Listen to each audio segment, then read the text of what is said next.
We've been told that about 7 to 10% of the precision-guided munitions don't hit the target. Is that roughly what you would say?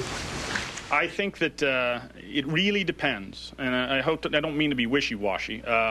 We are finding that both our effects and accuracy with joint direct attack munition was significantly higher than we anticipated in Enduring Freedom in Afghanistan.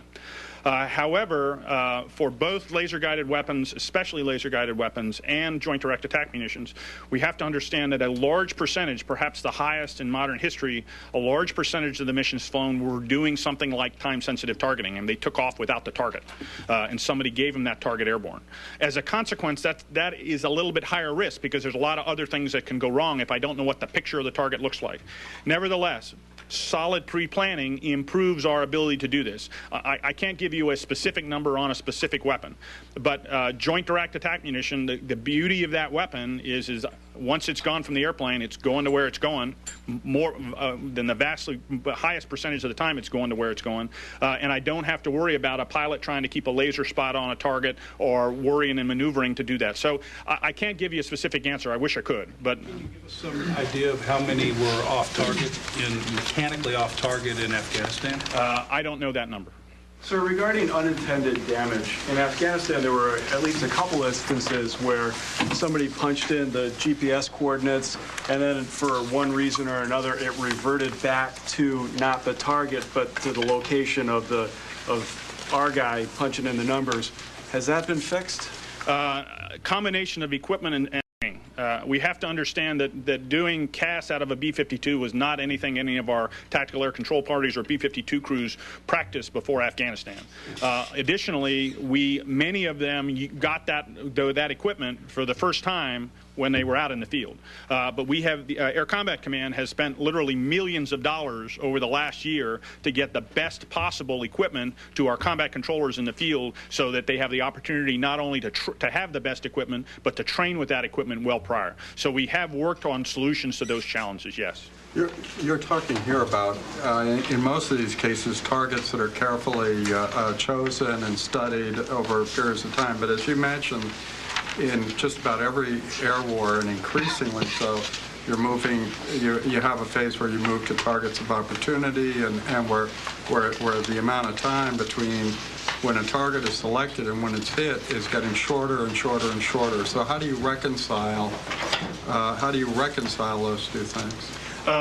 Training. And it's important to understand that the collateral damage assessment doesn't stop at an air operations center.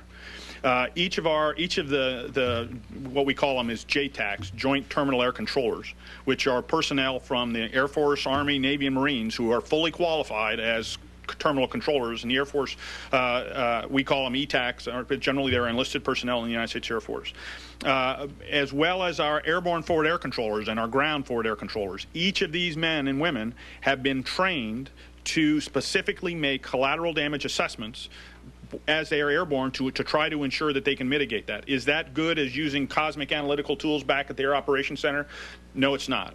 But literally every pilot, when they drop a bomb, or every combat controller or terminal air controller who's calling a bomb in, is trying to make make those decisions based upon the availability of the weapon, using the right weapon on the right target. I mean, working in Enduring Freedom, at the Operations Center, it was absolutely amazing to me that after about a month, we could have a conversation with the terminal air controller on the ground, an Air Force staff sergeant who might be 25 years old, and we tell him exactly the different types of airplanes that are available to him, and he will then say, all right, I'm using these weapons off this airplane against these targets. The F-18s with their laser-guided bombs are going to be more accurate, so I want to use those weapons on these targets. And so all of our personnel, most of our air crews, and most of our terminal air controllers are trained specifically to make those assessments. Is the airborne assessment as good as a complete analytical assessment in AOC? No.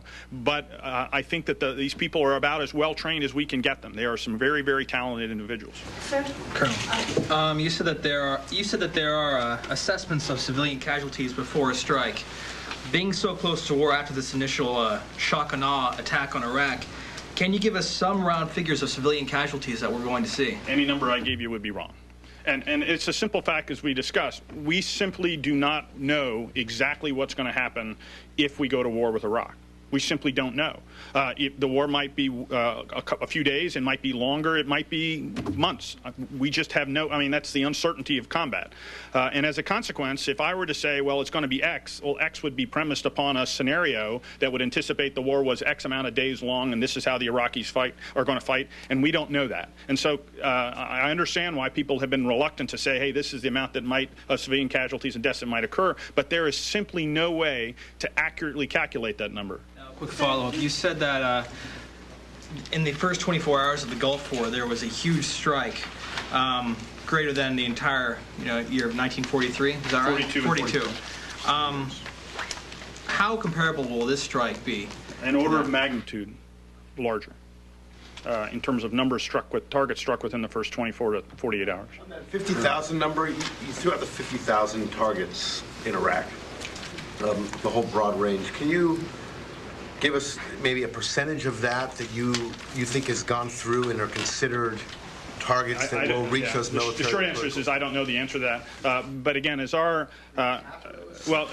target, the way our target planners work is that we develop. I mean, a targeteer never met something he didn't like, and so everything's a target. He looks at, there's a nice building. What would I use to destroy that?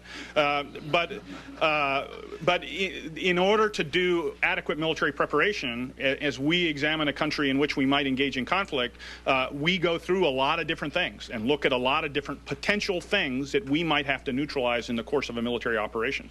And the short answer is I have no idea of what percentage of the overall numbers are being examined. Can I ask for a clarification? You'd said an order of magnitude larger. Could you elaborate on that exactly? What is it?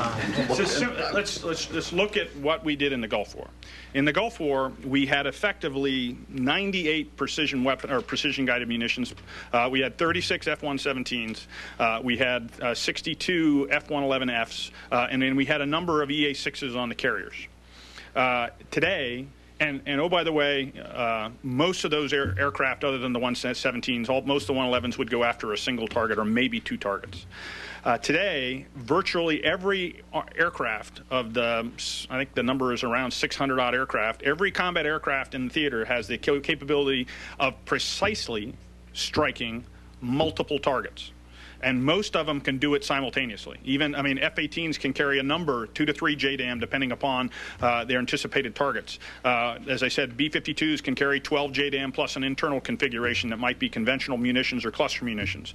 B-2s, most of the airplanes are out there. So if I have about half the number of airplanes, but each of the airplanes is capable of striking multiple targets on a single day, or on a single mission, and in many cases much more than just 2 or 3, then the numbers of desired impact points, because each target, we have to understand, is actually a set of items. For example, a SAM radar site might be the radar itself, as well as each of the missiles, as well as perhaps a command and control facility. And so when I say an order of magnitude higher, I think we would literally see an order of magnitude higher. But how much, when you say an order of magnitude higher, I mean, that's very vague. We struck approximately 125. On the first day of the Gulf War, if you looked at it, we probably included somewhere on the number of 400 to 600 precision-guided weapons, or 300 to 400 precision-guided weapons. I think that number was going to be significantly higher. Colonel, you've said several times. No, but what she's trying to do is, for those of us who didn't major in math, I've heard this term order of magnitude, but I just frankly don't know what it means. Times 10. Means times 10. Well, actually, can you make that in a simple sentence? What exactly? On the radio. Again, I hesitate to go into operational details, but I simply want to.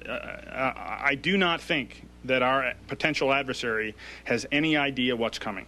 The degree and the capabilities that this nation has fielded together with our coalition partners over the last 10 years we would not have believed it possible in 1991.